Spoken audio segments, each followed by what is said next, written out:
I'm the uncanny Dayspring, And I'm the adjectiveless Flinkman.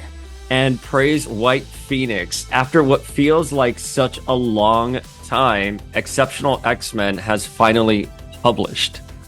I don't know why you're praising the White Phoenix. We should be praising the White Queen. Hello. This is Emma's title. You don't have to make everything about Jean Grey.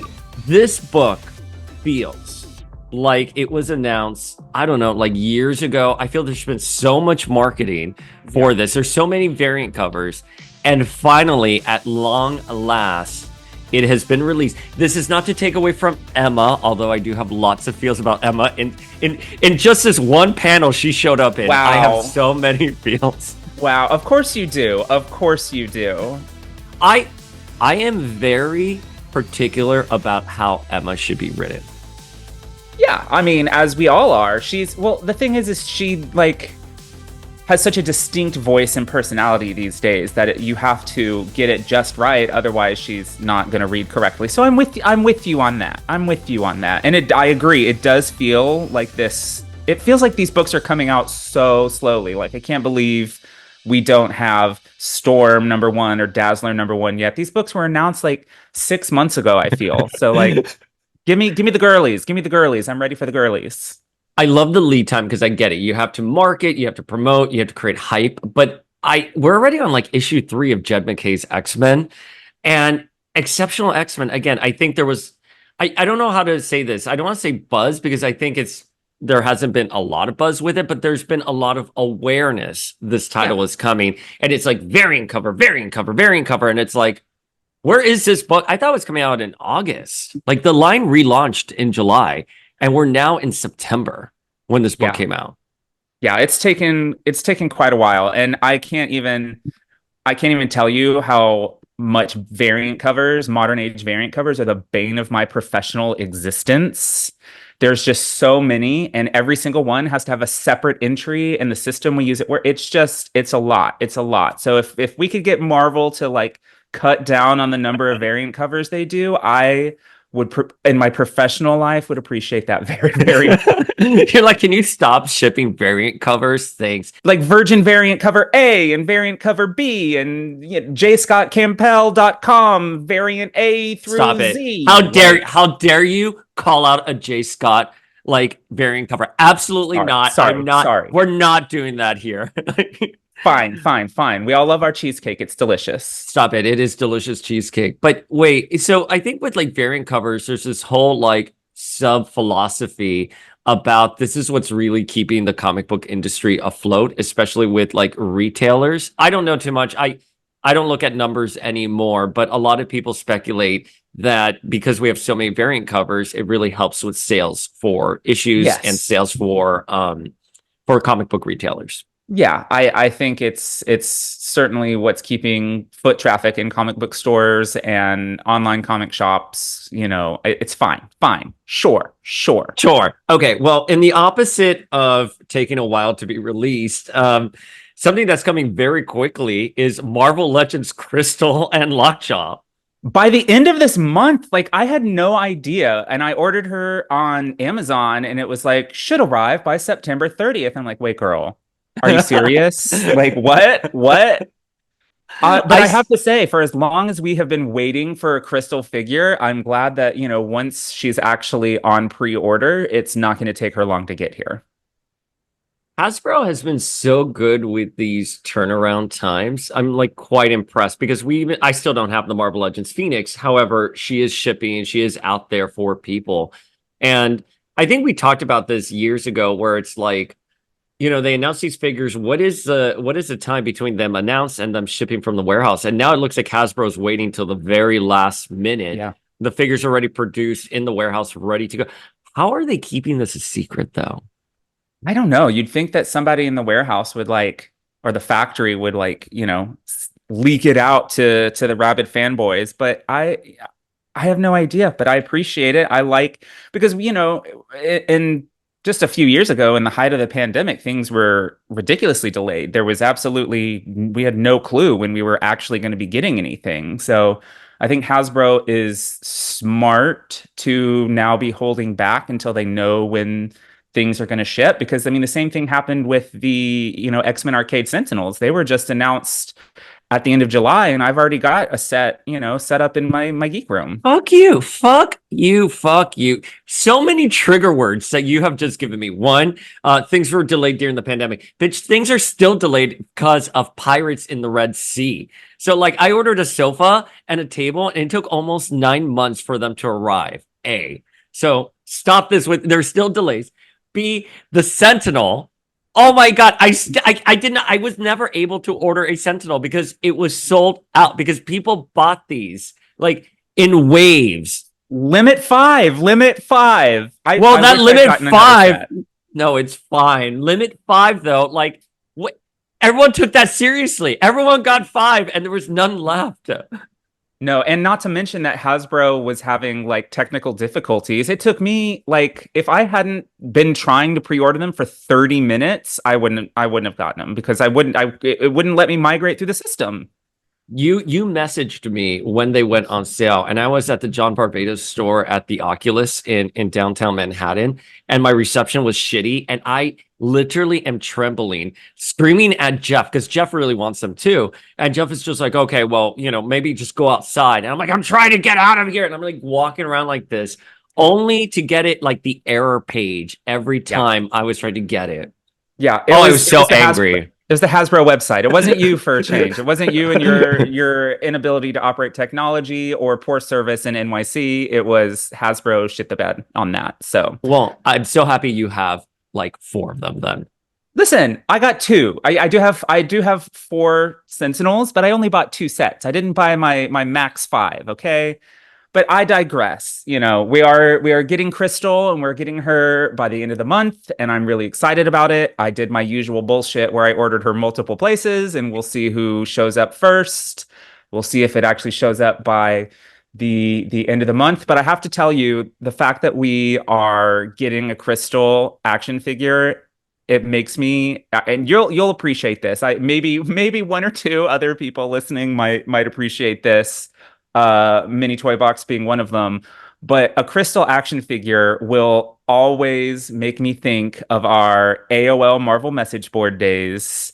There was a particular user who was rabid for Crystal and would just pop off about how much we needed a Crystal. Our JL Logger, I believe, Oh was my his name. God, JL Logger. Yeah. Didn't he live in like Orlando or something? Yeah, he said, back in the 90s, the Wild West days of the internet, anybody could be anywhere and say they were anything. But yeah, he always said that he was Prince Charming at Disney World.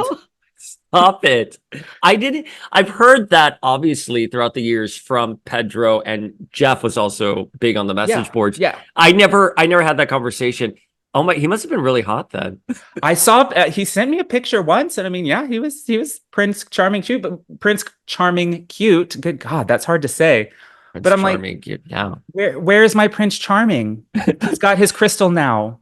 Where's Prince my Marvel Charming, sweetheart? He's where gone are away you? somehow? Like, where is he? I need to. There's only one person in this world whose reaction I need to getting a Crystal action figure, and it's JL Logger. And I need to know if he's happy with the costume. I need to know if he's happy with the hair.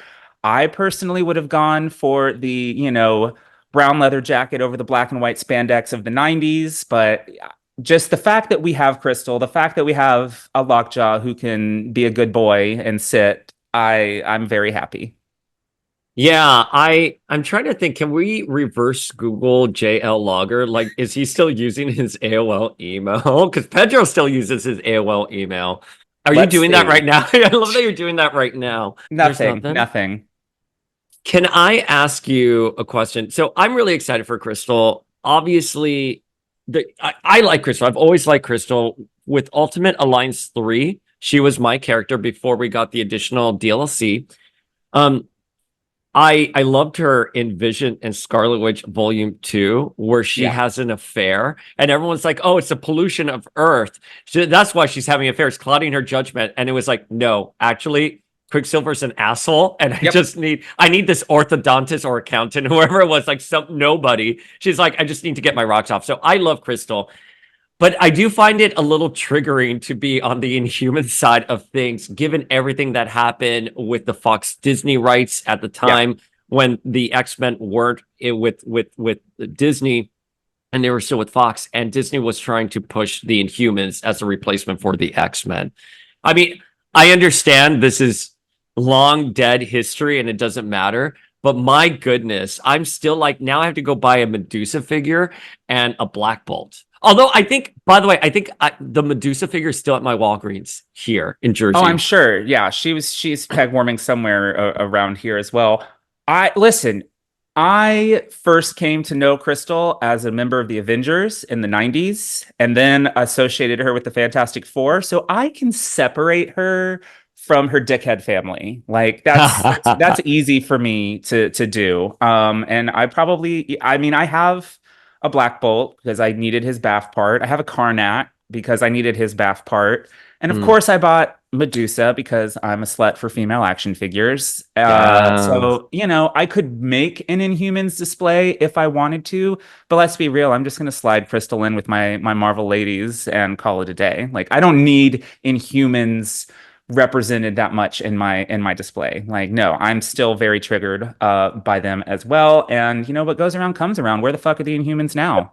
Where the fuck are they? They don't have a book. I feel I am coming to a place of forgiveness for exactly that reason, because I did always want a Lockjaw and Crystal. I mean, Yeah. it's hard to argue otherwise. I do love these characters. I love them together. And, I think the Inhuman show, first of all, I thought the actor who played Black Bolt, I'm forgetting his name, I thought he was like really cute. He was in that Britney Spears movie. Anson Mount. Yes. Anson Mount. He's I also thought, on Star Trek Brave New World or Strange New Worlds, and I fucking love him. but I don't think the way Isabel Cornish was given her lines in script did any like real service for Crystal there. So I don't know. I'm sympathetic. I'm okay, but I'm still triggered, I right? mean, And can I be honest with you? yes, Like yes. I'm was so mad about what was going on with the mutants and the Inhumans that I still to this day have never watched the Inhuman show ever. I haven't seen a single episode of it because Yeah. I'm still that butthurt about Well, this. I will tell you the Generation X TV movie is better. All I know about the Inhuman show is that they shaved fucking Medusa's head at the end of the Why first would you do episode that? because they couldn't Why? afford it, girl. They can't afford that CG. But I mean, if you can't afford Medusa's hair, why do Medusa A and B? If Marvel can't afford that, then who can? That's it. Medusa has no hope of ever being in a television show, which fine. Fine, put her in, a Fantastic Four movie free of the Inhumans. She can be a member of the Frightful Four and be a villain, like as she is. Oh my God. And then Catherine Hahn as Franklin Richards, nanny. Yes, Yes. yes, that We have yes, it. The yes. Frightful Four and Agatha. Boom. You're welcome. There's your That's all we Disney Plus need. show. I'm ready Okay. for it. Well, we're excited for Crystal and Lockjaw. We have complicated feelings, but don't ever let that like take it away that we're really happy to have Crystal in Yeah. Marvel Legends format at long last. And by the way, I believe Pedro had gone up to Dwight at last year's New York Comic Con specifically to be like, "Excuse me, ma'am, where's my Crystal?" And Dwight kind of gave him like the elbow rub, like, "Don't worry, she's coming." Just like he did with me and Rachel Summers, except Except where is still she? no Rachel. Where's No she at? Rachel Where's she still. at? Listen, they're Exactly. just waiting for X-Men 97 season 2. Rachel's obviously going to be a main character. Gates McFadden is going to get her Emmy animation moment. Like it's going to happen.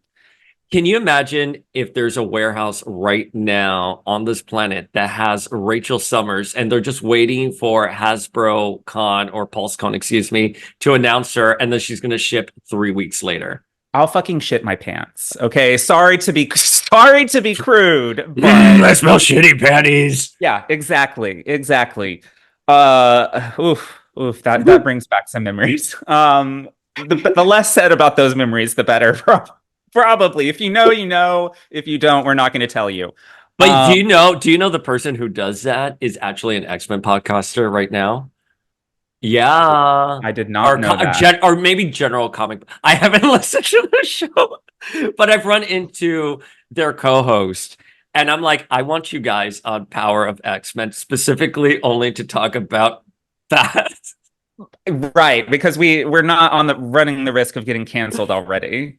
Um, shall we get into Exceptional X-Men then after our 30-minute tangent about JL Logger and Yes. Crystal, which by the Yes, way, let's do it. JL Logger, Joe Logger, however you pronounce his name. If you're hearing this, please slide into our DMs. We miss you, Prince Charming. Please, Prince Charming. Where oh where has my prince gone? Like, I need Oh, to know. okay. So Exceptional X-Men, why don't we just quickly recap it and then we can get into our feels. And I'll do the first half. So it kicks off with Kitty, who is now in Chicago, and she's in the Bridgeport neighborhood, and she's working as a bartender. It's during, brunch, which is quite taxing and harrowing. But Bottomless mimosas. I kind of love that, but we'll circle back on that. And she gets home and she's really tired. And her narration this entire time is she's not okay with how things went down during Fall of X. She has a roommate now that she apparently grew up with, and I guess is a new character we haven't seen before. I I did don't a I, I don't recognize her. Yeah, what's her name? Pretty? Pretty. And Pretty's just like, Kitty, you need a life. You need to get out there. I was the quiet one in junior high when we were kids, and now you're the one who's a little bit more introverted. But Kitty really is struggling with everything that happened during the events of Fall of X. She decides to go out to a concert, and she's going to be meeting up a girl that she met on the apps, only to find out. And by the way, I've been listening to reviews of Exceptional X-Men. A lot of people have gotten this wrong. She does not get stood up by the girl. Kitty got No. the date wrong. Yeah. Kitty came, I think, a day early. So the girl did not stand her up. But that's like, No. I feel a very important distinction. It So, is. so Kitty got the date wrong, but as she's leaving, she sees that there's a young mutant and they're not being allowed into the concert by the bouncer. And an altercation ensues. And the bouncer like pulls out a gun and tries to shoot this mutant child. And Kitty, Quitty. Quit that. Kitty comes in, saves her, phases her through, or phases them through the concert, and they get away on a car. And the young mutant, I guess their power is to become like some kind of like diamond-ish skin. I don't I know. mean, I'm pretty sure they've announced the character's name is Bronze. So Mm, we can go with Bronson. that. Okay, and Bronze's name is Trista, and Trista goes back home, speaks with their grandmother, and their grandmother's like, listen, if people, come at you, you got to give them hell. You got to stand up for yourself. You got to defend yourself. And Kitty goes back home, kind of pondering the events, sleeps, and then wakes up. Yeah. So Kate, oh, I'm sorry. I mean Kitty wakes up and we find out that she canceled her actual concert date. So the official debut of our canonically bi Shadowcat is delayed another day, which fine. So she checks up on traffic before work. And as she's doing so, she notices a cutesy little pink box. She opens it, and it's a box of goodies from Trista, all very Daiso, all very cute. And it has a note thanking her and calling her her hero, proclaiming mutant pride. Brings a tear to Kitty's eye because, of course, she's so sensitive, that Kitty. So then we jump to Kitty at work at Lulu's Tavern, and she's wearing the star and rainbow earrings from the box. And her boss comments that she's surprised to see a ray of sunshine from Miss Gloom, indicating that things are turning around for the former Red Queen. The end. LOL JK. LOL JK JK. literally says that. We flash to an ultra luxe penthouse with an assortment of booze and delicious looking food. Looks like even the lovely berry chantilly cake from Whole Foods is there because the owner of this penthouse has excellent taste. And if the almost all white decor didn't give away whose penthouse this was, we cut to a lounging Emma Frost, who is apparently scanning with her telepathic powers for other X-Men to recruit for whatever her new cause is going to be. She discards Banshee, Storm, Wolverine, and Nightcrawler, but Bishop is a maybe. And then she picks up on Kitty, who gets a headache at work due to the intrusion in her mind. And we close on Emma, close for real this time, with Emma saying Kitty can run away from the X-Men, but she can't run away from me. So, yeah, I mean, kind of a lot, but also kind of not a lot at the same time. Very straightforward. I'm interested in your thoughts. Hmm. All Mm. right. Okay. So Eve Ewing is writing this, and Eve, I think, is a very polished writer. And Eve was wrote the Ironheart series, and she is a faculty member at the University of Chicago. So that's why we are taking place in Chicago. I saw that also online. People are like, why is Kitty in Chicago? It's like, well, first of all, she's from Deerfield. Like A. But B, I'm glad that Kitty's in Chicago. Wait, do you know who in the X-Men universe graduated from the University of Chicago? I want to see if you remember this. No. I don't. Karma! Karma! Oh, well, you know that I'm gonna be canceled this episode. All right. So I might as well just go ahead and let my real feels out there. I don't have a lot of love for the New Mutants. I'm sorry. So Oh, I I don't didn't have. know that. Yes, you did. I You know didn't that know that. they're by No, far I my least favorite student class, like by far. really. Oh my, I have holes in my X knowledge with the New Mutants. I'm more towards the end when they're starting to transition to X Force. That's sort of where my love for them comes. But no, but this was in the. Do you remember post her scattering of the ashes of Yes. Colossus pre Extreme? She was with Karma in Chicago. And by the way, I always thought it was Kitty. The reason why I came by this fact is because I thought Kitty graduated from the University of Chicago. She graduated from a university in Chicago, but it's a fictional Eh. university. I Yeah, mean, fun yes. fact. I have But read Mechanics. It is in yes, I reference it yes. later in my notes, so I we but won't jump to that. that is why I thought you would know that because I was gonna try to read mechanics, but then I kind of just didn't get around to it before this.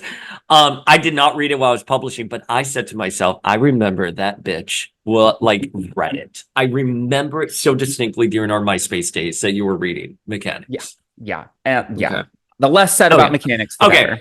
So here's the thing. I think Eve Ewing is a polished writer. I think there's no doubt that the story has character insight, a perspective, a beginning, middle, and end, and sets something up. I just don't think it reads like an X-Men story. I think this is a situation where if they had just put other characters in like fresh new creations and this wasn't an X-Men book, I would probably like it more. Does that make sense? It does. I like the writing, but I don't like it for X-Men. I mean that's a fair point. I have a lot of thoughts Okay, on let's how hear it. this isn't I, I just I'm the way that this story is presented and the way that Kitty sort of behaves, like I think she says, like what does she say? Uh I'd rather live among people who hate me than among the shattered remains of my life. That just to me that feels like such a cop out, and it doesn't really Kitty running away from her problems and not wanting any part of X-Men life is just it's not the evolution for the character that I think Eve Ewing thinks that it is, because like we just mentioned, you know, Kitty not wanting any part of X-Men life and going away to bartend and go to college happened in Mechanics. Like we've already kind of had that story, and even though it's well written, there's some heart to it. It does feel like, yes, I agree that it doesn't feel like a current X-Men story, but it also kind of feels like a retread of a Kitty Pryde story that we've already had. And like, it just feels like Eve thinks that she's breaking new ground for Kitty. And I know things in comics are, they go through their cycles and their phases, but for me, the problem is less that doesn't feel like an X-Men book, and more that I can't buy into this being such a huge turn for Kitty, if that makes sense. No, that makes perfect sense. And I had it here in my notes exactly what you said, which was we've already gotten the story and it was done a lot better with multiple writers where Kitty decides to scatter Colossus's ashes, leaves the X-Men and tells Professor Xavier, forget me, forget I ever exist. And Yeah.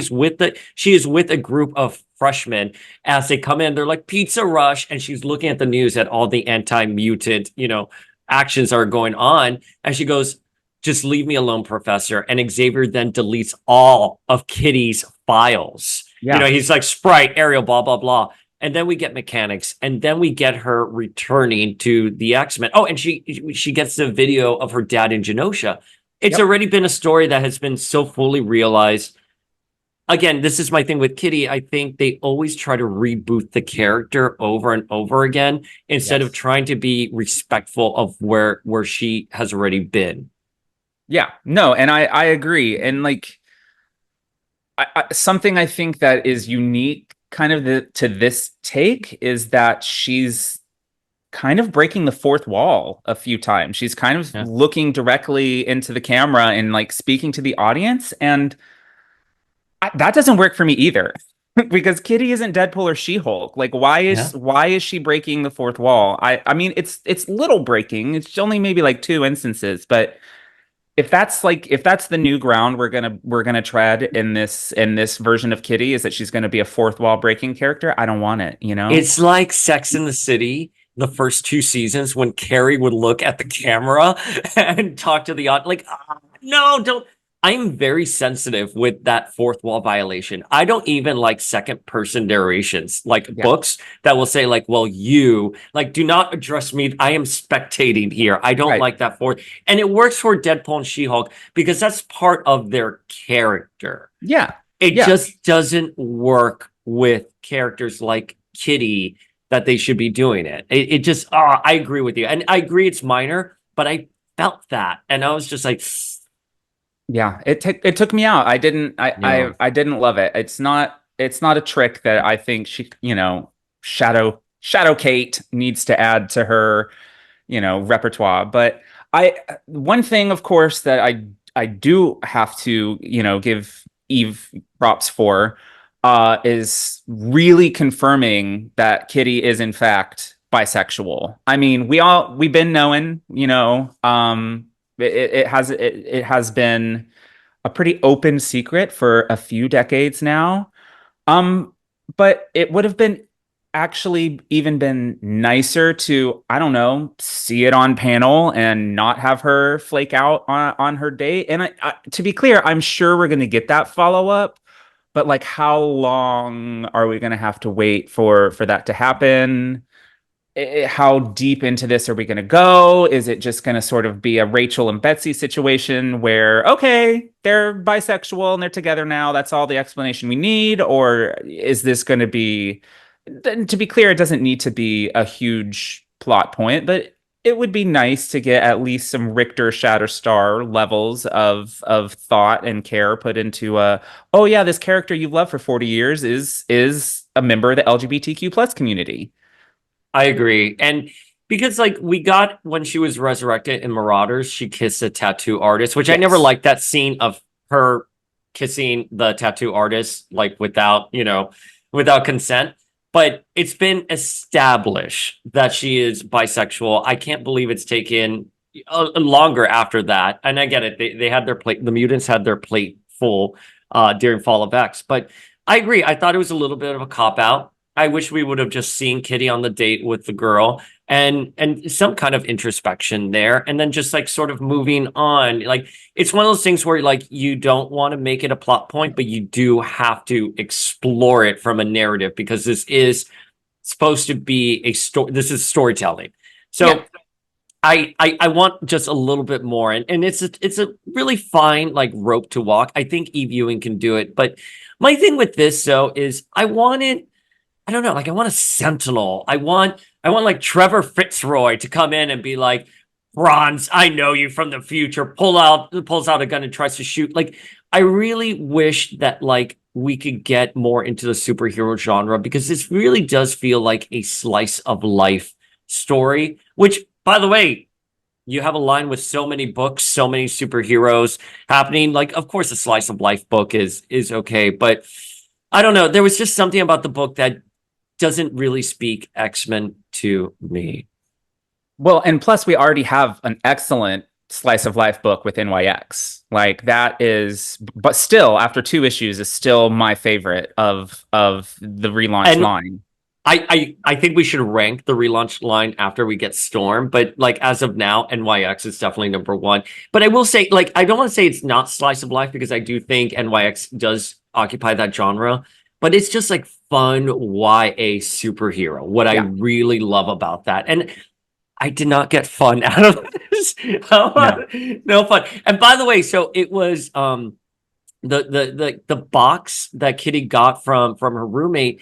I remember like when I was reading that, like I just remember having like someone give me a gift and like putting the biggest smile on my, and that's what I responded really well with like Kitty in this. I thought it was a really fun, I don't know, like moment for her because like Kitty should be upset with everything that happened in Fall of X, but I think Kitty has been through a lot in her lifetime.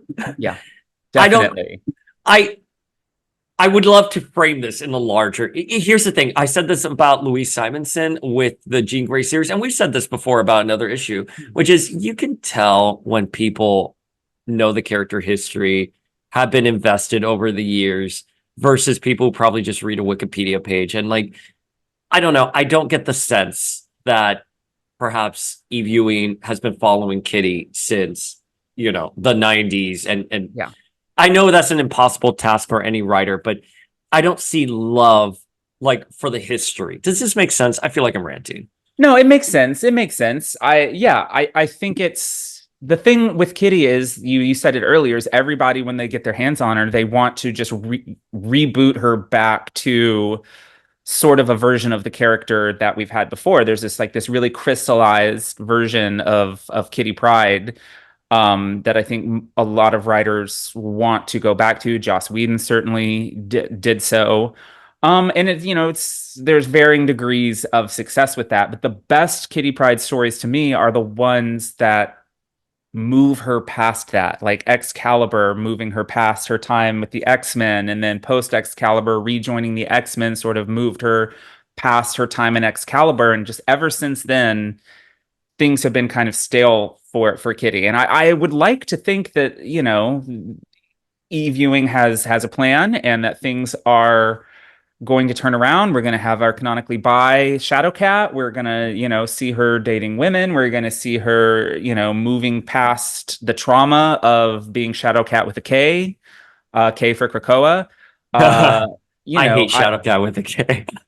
but I don't think, Yeah. this didn't fill me with the confidence that we're going to get those kind of stories. It feels like a reset back sort of to the Kitty that everybody knows and loves. So I agree. I can definitely see, you're not totally ranting crazy talk.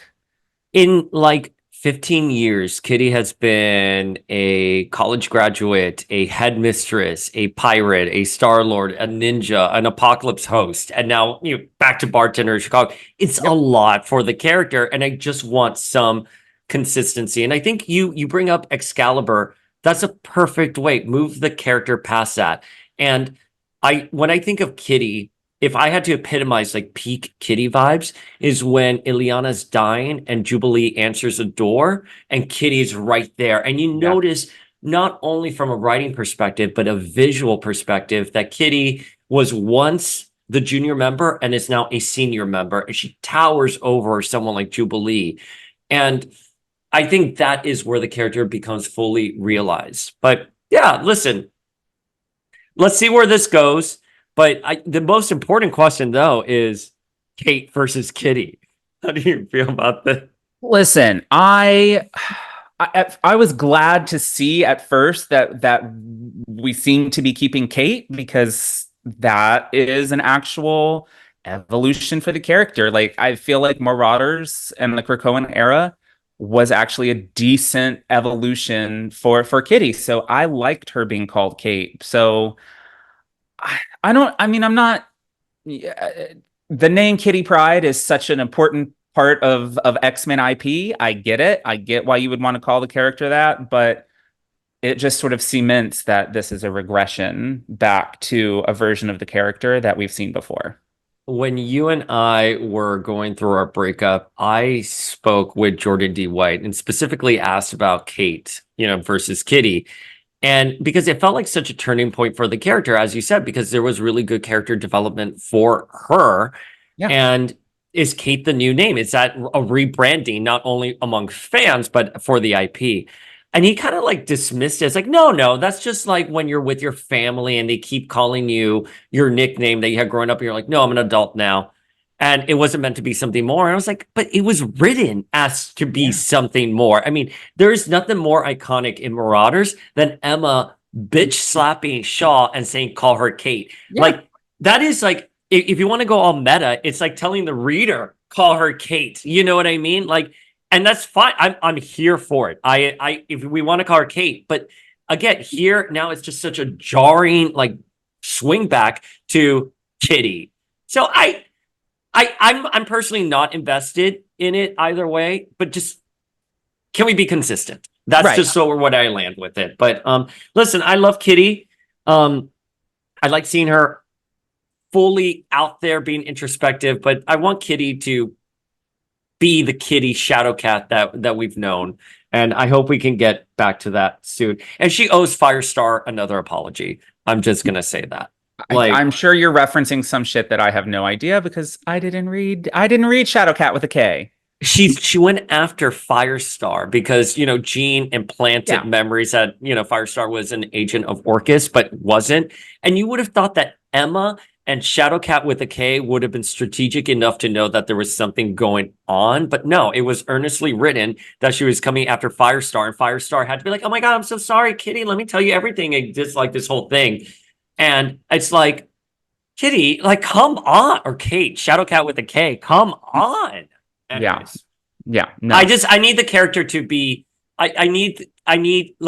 We need Kitty to be great. Go back to the Alan Davis hair, which she had there for a little while and now is gone But again. again, that was such a plot point that she dies with straight hair in a ponytail, the astonishing Cassidy hair, and then wakes up is resurrected with the Alan Davis hair, Hmm. and that was such a like. That was a visual cue that Kitty is entering a new phase. That's where she kisses the tattoo artist. And then it's just forgotten about. Yeah. That's it. Like, why are we invested in these stories if they're not going to go anywhere? Anyways, sorry. No, no. And okay. So Remember when you were like, when we were about to hit record on this, excuse me, when we were talking about recording this, you're like, oh, I'm not going to have much to say. It's going to be a quick episode. And I'm like, great, we'll keep it for 45 minutes. And here we are still ranting. listen, I haven't even started my big rant yet. All right, I let's haven't hear it. even. Let's hear it. Let's hear it. Okay. So whatever with Kitty, I understand taking the character back to something recognizable, washing away Shadowcat with a K, which was horrible. Nobody wanted that anyway. But my issue with how this book was written, if they want us as the readers to be sympathetic towards mutants because they're outcasts again, having the human character at the bar bring up mutants referring themselves as gods is like, which happened, of course, in the Krakoa era after they settled Mars, Araco, whatever. Having trying to play the mutants as outcasts again while referencing the fact that they just stopped being gods is like a super weird approach to me because it kind of just reminded me where everything started to go wrong for me personally in the Krakoan era. Because like, and this, I'm sorry that I'm ranting here, but like Rant. the whole point of the X-Men has always been that they were trying to be seen as a part of humanity, not apart from humanity. And that's what made them heroes, like fighting against all hope, for acceptance. But then you have the entire mutant race isolate themselves and declare themselves gods and flex their power muscles. It it it it just kind of proved people's worst, like humanity's worst fears about mutants true. Like they did that to themselves, and I don't know why, but for some reason, bringing up, they're trying to portray these human characters as bigots, for kind of as bigoted for saying, oh, these people, they have these special powers and they declare themselves gods, and I'm scared of them.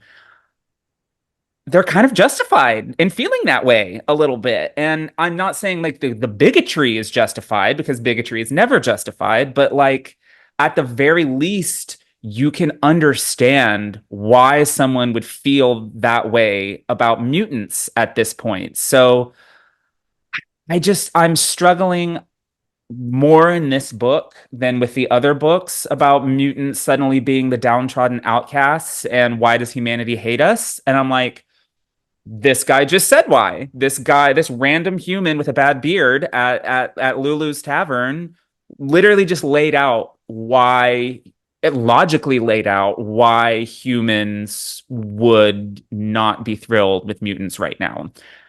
And like that escalated sort of for me with the scene with Trista and the bouncer, because did the bouncer even know Trista was a mutant? Like, No, how? I didn't know how to read that. I want to follow on the thread you said about you have new gods now, which Yeah. was a Hickman line right there from the get-go with the Krakoan era. And it did, it's not that it didn't feel right to me, but I don't think it wasn't like when Havoc said, "Don't call me the M word," Ugh. where it was immediately like, oh, but I think Yeah. that line really did in the end shoot the X-Men IP in the foot, because now it's like, yeah, I agree with you. I don't mind. I think people are so complicated. And when I have friends or family members who are on another end of an issue with me, my first instinct is to ask, why do you feel that way? Right. Obviously, I've never, no one's ever been like, I hate you because you are LGBT, because then they wouldn't be in my life. But if it's like Right. a nuanced political issue, they'll explain to me their point of view. And I'd be like, I don't agree with that, but I understand where you're coming from. So I don't want to fault Eve Ewing for that, hearing the other side for humans in this. But I agree with you. I think this is a snowball problem where it's like the X-Men just want to be part of the world, and they're fighting against a world that fears and hates them. And now we have this line that was written during the Krakoan era that made sense then, but now is sort of like, how do you dismantle that, and how do you make the mutants more sympathetic? Because Magneto was right there in front of like the press and everyone, with Sophie or Esme, whoever it was next to him, saying, "You have new gods now." That would Yeah. terrify the shit out of me, and I'm Team X-Men, I'm Team Mutants, but I would be afraid of anyone who gets on a mount and says, "I'm your new god now." Yeah. Again, it made a little bit more sense during the Krakoan era because the X-Men finally had their own nation, they were having their own agency. Maybe this was going to play out differently. But now that the dust has settled, that line has not aged well. And I think you're right to flag that. And sort of having the fallout in this book, I don't know. It's a complicated thing for sure, but the bouncer thing really did.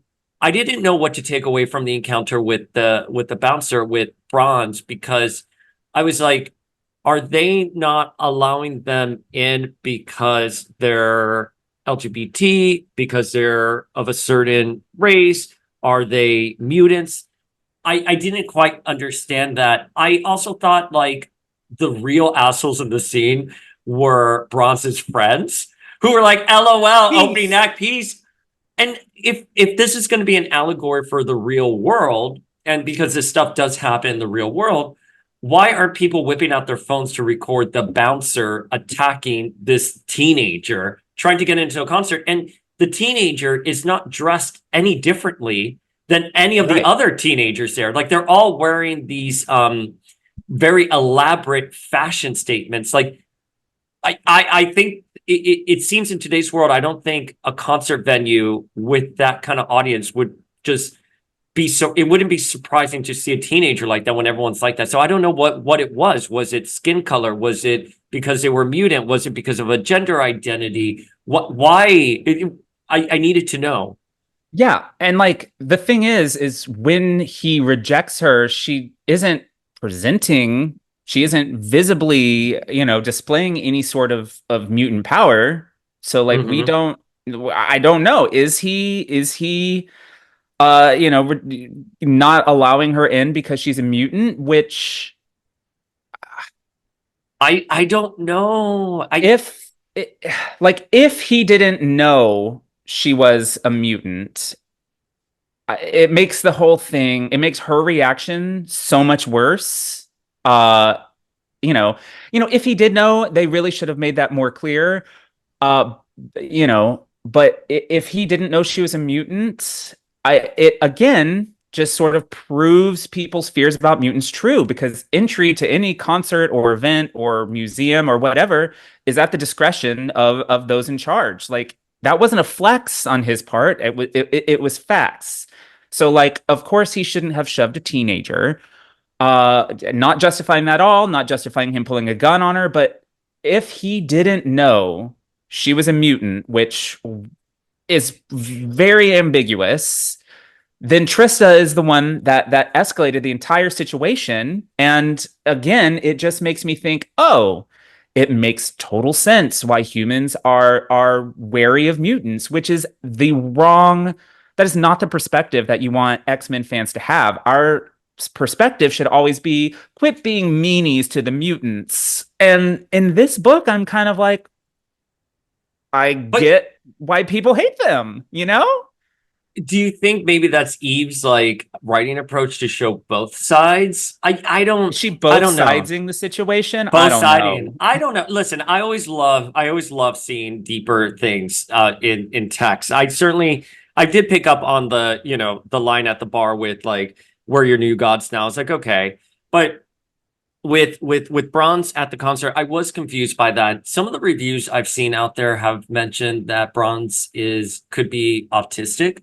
And I thought, was there some kind of behavioral situation and the bouncer saw that and then it escalated to where it did. I don't know. This is a situation where we needed that scene flushed out a little bit Yes. more because again, I find it hard to believe, and I'm not saying it doesn't happen. I want to be very clear. I'm not saying this doesn't happen, but a concert that is with people of all different identities for a very progressive gathering. Why is this bouncer singling out Bronze? It just seems like it was a random act when Bronze's friends are dressed like them. Yep. When we get into the concert, everyone's dressed like Bronze. Did Bronze maybe act a certain way that the bouncer then came at them? Did Bronze maybe like flash their skin for a quick second because they can't control their mutant powers? And then the bouncer was like, oh, that's a mutant. I'm not going to let them in. Was Yeah. it a gender identity thing? It's stuff that I just need to know because as far as we're concerned, Bronze is no different than everyone else who's attending this concert. Why did the bouncer prohibit them from coming in? And I keep saying them. I don't know their gender identity. I did not read. I know there is a bio out there, but I don't Fair. know. I don't know. I did not read the. There was the afternoon they dropped all of the bios for these characters. I was like, oh, I'm on the subway. I don't get reception, and I never revisited. So I shame on me haven't on this either. end. But the Harajuku style, which is that very elaborate anime street style, Yeah. everyone there is wearing it. Right. Again, I don't understand. Like, why did the bouncer single it out? And again, the bouncer pulling out a gun in front of a teenager. I mean, that bouncer is now going to jail, would be recorded all over the internet. This would be a political item. It would be on Meet the Press. Yeah. If we're going by the allegory of real world, Right. that's what I'm trying to say. Allegory of real world, I think in this situation, people will whip out their phones and recorded the whole thing. I don't listen. That's it. That's The my scene rant needed there. more context. We needed to know why the bouncer was reacting that way. And I was kind of hoping that I was going to jump on here with you and you were going to have some super important context I was missing because I didn't read Fall of X. Because No.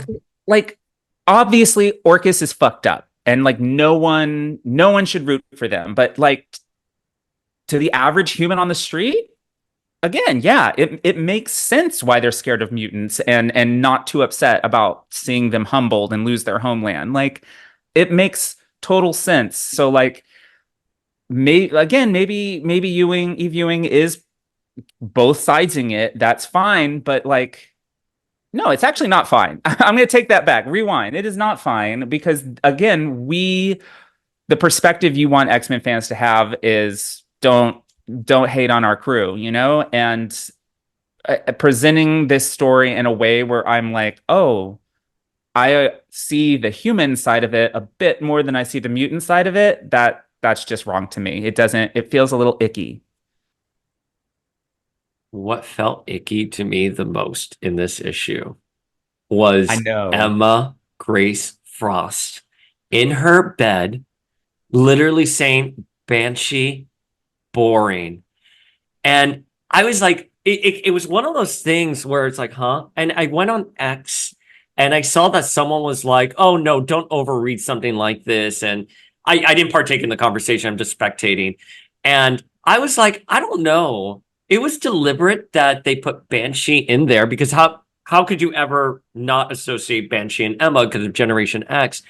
But for her to call Banshee boring, I thought was such a like disrespect for I was going to say generations of X, like I always do. I'm like, such a disrespect for our old podcast, but um, such a disrespect to that history and obvious love that these two characters share. Yeah, Camaraderie. yeah, and I don't disagree with that, but the alternative take on that, I kind of feel Yeah, so is it's let's hear it. boring to her because she's been there, done that. She's already Okay, teamed fair up with enough. him before. They've already co-led a venture, an X venture together. Maybe she just wants something new. But then, she says Bishop is a maybe, and she just stopped being on a team with Bishop. However long ago, Fall of X was in the canon. Like she just stopped being a Marauder Yeah. alongside him. So if you're fine, fine. I See, I won't was like right. I was right. you were But no, right. You were here, right. but I think the problem is because we haven't had a proper Generation X reunion, and Banshee has not gotten a lot of love since he died in Deadly Genesis. He has popped up here and there, He hasn't been a but part of a regular book since yeah. Generation X. And like, so like, I know we got that scene with them at the Hellfire Gala where Emma looks at him and she's like, Sean, and that's the last time we really see. So it's just kind of jarring for me. There's also a lot of conversation online about the state of Emma's room and is that a reflection of her mental health? I just want to point out though that Emma has always had a messy bedroom. We saw this after the Hellfire Gala. We saw this when she was in the Uncanny X-Men, the Bendis, that she sleeps like this. Um, with Firestar, that one shot where they scorched the hotel room, Emma has always had a messy room. I like that in my head canon. I've always thought of Emma as this pristine, glamorous individual, but who could also be a slob. And she just like throws shit everywhere because she has people who pick up after her. So Exactly. yeah, so I'm not too upset about the state. Like if it wants to be a reflection of her mental health following um Fall of X, that's fine. I think you need to lean into that a little differently, but like champagne bottles everywhere, room service trying to get in there, Emma's clothes everywhere. That just seems part of the character given her history. Yeah, there are literally the panel before we see her messy bedroom. There are at least 7 servants waiting outside to come in. So I think we Yeah. can safely fucking assume she doesn't, Emma just doesn't pick up after herself No, because she she's never had doesn't. to. She lives a But charmed life. Why would she be the again, White yes, Queen? she hires people to do that for her. And again, I love it like because like I've seen very wealthy individuals, the state of their house when they don't have people around, they just throw things everywhere. They don't think to like pick up. And Yeah. and again, this has been part of Emma's history, so I love that. But like listen, like for me, like when you're writing a character like Emma, there could be a fine distinction. Like for me, I think Morrison Emma, which is like inspired heavily by Jean Brodie, the prime of Miss Jean Brodie, is always peak Emma. Sometimes you're good people write Emma, and it could come across a little bit more like Debbie from Addams Family Values. And I'm definitely getting Debbie vibes at the end of this issue. Like with like, Debbie when she sees Morticia Adams and she's wearing that like robe with the fur collar. Like Yeah. that's just sort of what I got the impression here. I hope I'm wrong. Let's see where they go with her. But Emma for me is the biggest sin of this book. I did not like Emma in the two panels we got of her. It just I'm worried. I'm worried for Emma. I don't know that I don't know that I'm worried because, having her. You're like, you dumb bitch. No, you valid criticisms. Your criticisms, I'll We've accept come them, but like, such a long way. We've come such a long way. You saying, I accept your valid criticism, but I'm not. Fight yeah, me. who would have seen that 4 years ago? But I mean, you could just compared her to the iconic, Joan Cusack from Addams Family Values, Malibu Barbie. Like, come on. Like, I am a ballerina. Malibu Barbie. Like, They had to go. that's a take on Emma that I will Did accept. I To just? be honest with you, I don't know uh, if I want that to be Emma. Emma would be more Morticia. Emma would be more fair. Morticia. Where she'd be like, darling, pastels. That is more Emma It's than. true. So It's that's all I'm true. saying. Oh, so I'm. Is Emma just gonna be the stereotypical like antagonist to Kitty when we've moved so past? I don't.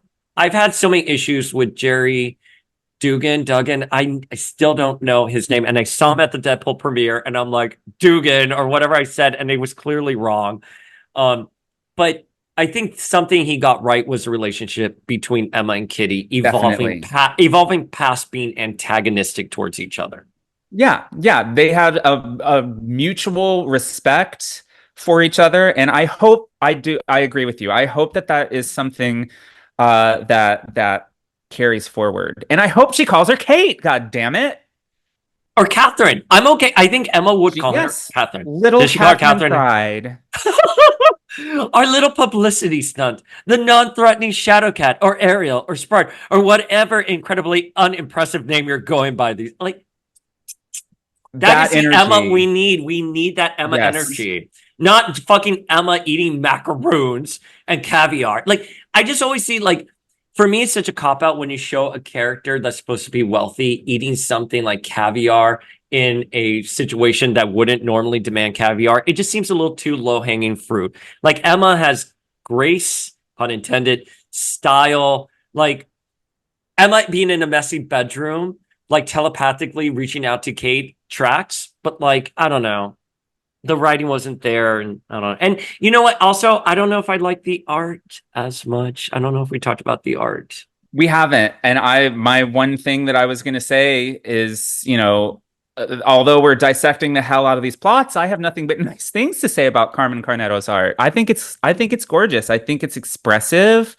I Mhm. think it's clear to follow whether I like what's happening or not. I understand what's happening. Well, I guess except for the bouncer situation that we just went off on. I don't understand why he's, pulling that kind of crap before she displays a mutant power. But again, that could be in the writing. That might not have been something that was missed on Carmen's part. I don't know what I like the art. It's nothing groundbreaking, but I thought it was nice to look at. I like Carmen Carnero's covers. I've reached out to Carmen and I've been like, hey, we would love you on Power of X-Men. I believe she does not speak English. I think she speaks Spanish. And I'm like, hablo español.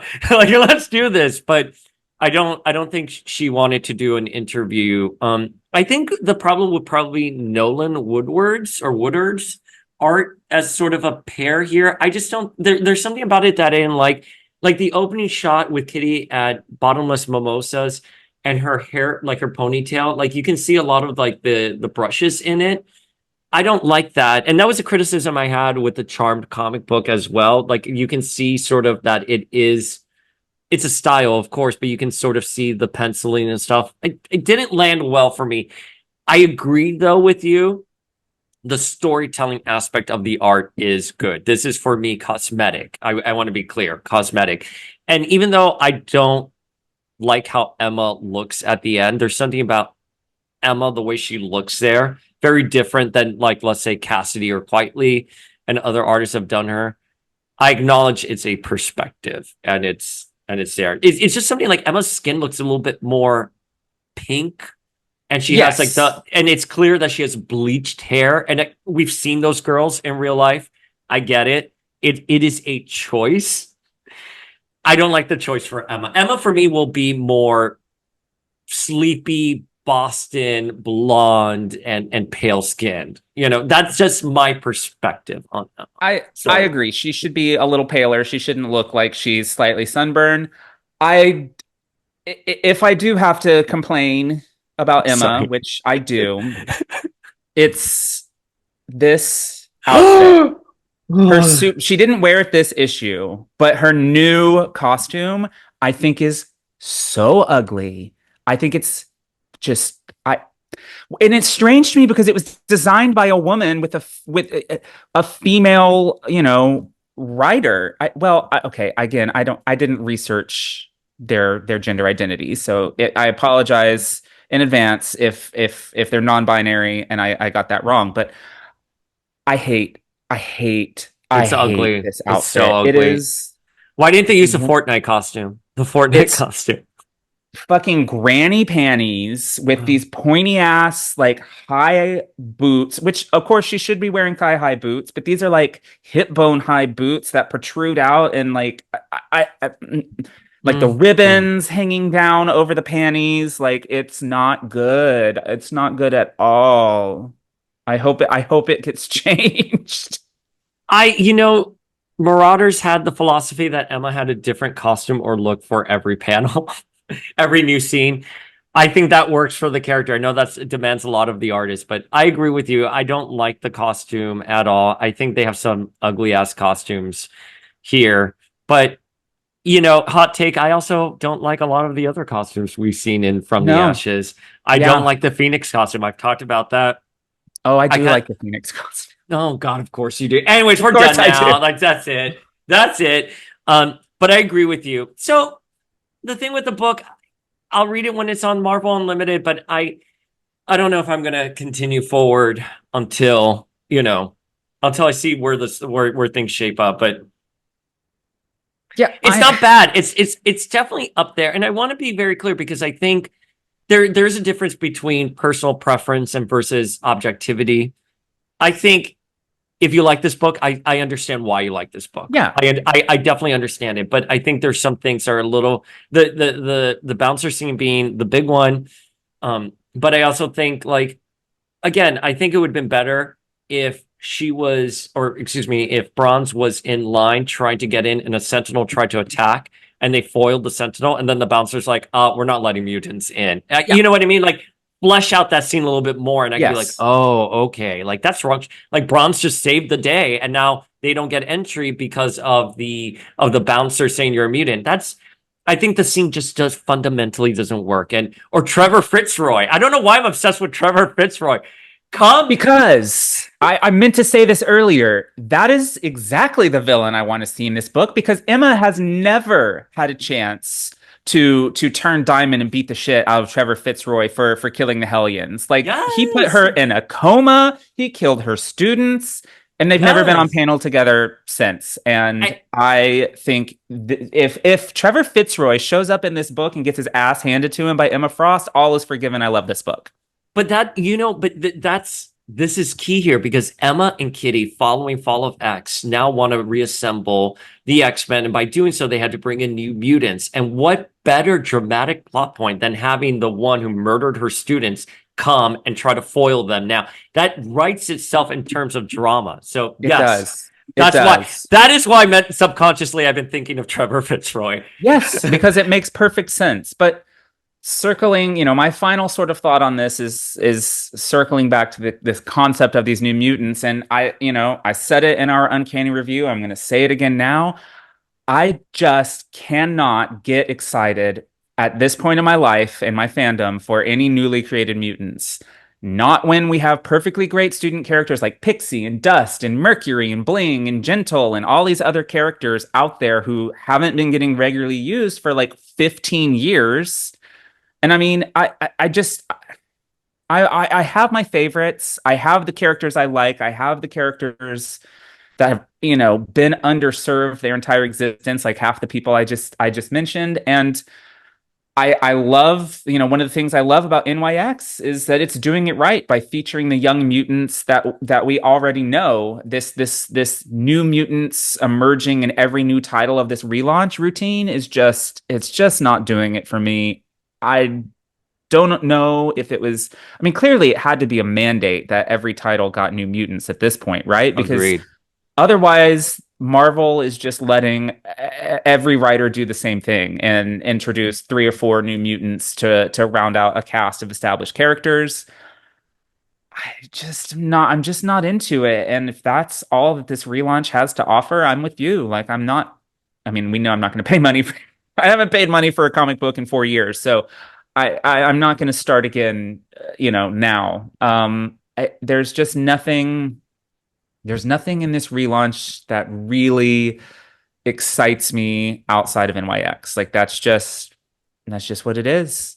Okay, well, speaking of things we are excited for, we are going to be going, you're coming to New York, I and we're am. going to be going to Connecticut to the X-Men Airbnb.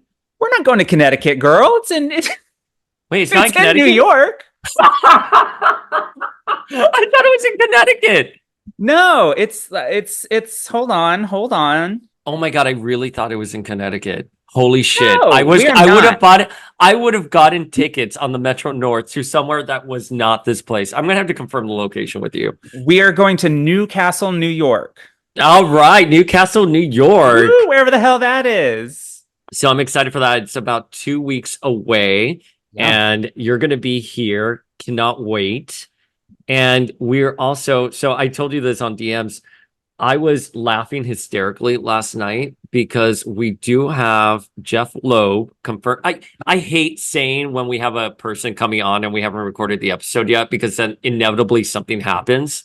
But Jeff Loeb has agreed to be on the podcast. And you and I were talking on DMs, and you said, well, this guy created like Marvel TV. He's written some of these iconic comic book stories, and we are going to ask him about the creation of Nate Gray. Yeah, That's all I want to ask him about is Nate Gray. I mean, listen, he has to deal with like, actual journalists asking him these deep questions about the development of all of these Marvel properties, the whole Netflix universe, et cetera, et cetera. And we're going to be like, so tell us about the twink you created 30 years ago. And What he's was going your to be like, intention with Madeline Pryor? yeah, did you intend for them to be in a relationship, or are we just perverts reading into some shit? Like, I'm very much looking forward to it. I think he's an incredibly important creator of the modern age, and he's done other stuff in television as well. So it's gonna be a good one. I'm really excited. But yeah, like be prepared, Jeff Loeb. The former twinks are coming to you to discuss I Nate Gray. I literally, when I pitched his publicist, I said, I just want to apologize in advance. We're going to be asking a lot of questions about a character he created, Nate Gray. And I put that there just because I wanted it to be very clear. This is not us trying to be like, what's going on with Marvel TV? Tell us about, the Netflix hero, stuff like that. I want to know how you created Nate Gray, Age of Apocalypse, all of that. Like, we want answers on this. So I was laughing hysterically at like 2 a.m. I was like just thinking about it. And Jeff was like, why are you laughing? And I'm just like, I'll tell you later. Just go back to bed. I think it's going to be, nobody asked him about Nate Gray. So like this is going to be good. This is going to be good. All right, Familia, slide into our DMs. Let us know your feels. I'm the Uncanny Dayspring, and you can find me at Power of X-Men on Instagram. I'm the adjectiveless Flinkman, and you can find me at Flinkman on the gram. And we will see you next time. Peace out, y'all.